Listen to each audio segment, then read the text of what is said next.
Last Saturday, my friends and I decided it was time to prove to ourselves, and more importantly, to our Instagram followers, that we could cook something fancier than instant noodles. We picked out an ambitious recipe, beef Wellington.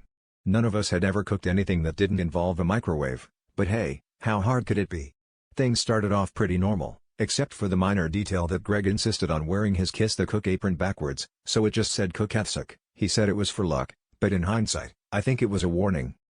The intrigue began when Sarah, our self-proclaimed onion whisperer, started slicing onions with ski goggles on. She claimed it stopped her from crying, but the only thing it stopped was her depth perception. She ended up dicing half an oven mitt. Meanwhile, I tried to sear the beef, but realized too late that I'd confused olive oil with maple syrup. The kitchen began to smell like breakfast at a tire fire. Greg, still Cook Ethsic, tried to fan the smoke with a baking sheet, but only succeeded in launching it across the room like a frisbee, taking out the salt shaker and a framed photo of my grandma.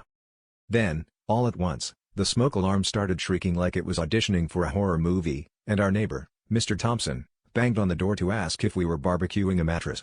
By this point, the kitchen was cloudier than Greg's logic, and we had to open every window. Instead of panicking, we decided to roll with it. We plated up our charred, syrup-glazed creation, declared it smoked cuisine, and started making fake reservations, complete with Greg answering the phone. "Thank you for calling Chez Fumé. Would you prefer your steak rare, well done, or incinerated?"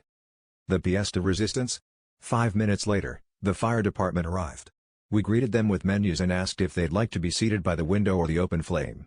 They didn't seem amused, until we offered them our signature dish. One firefighter took a sniff, coughed, and said, "I think I'll just take the water, thanks." So if anyone's looking for a new dining experience, our restaurant is BYOB, bring your own breathing mask.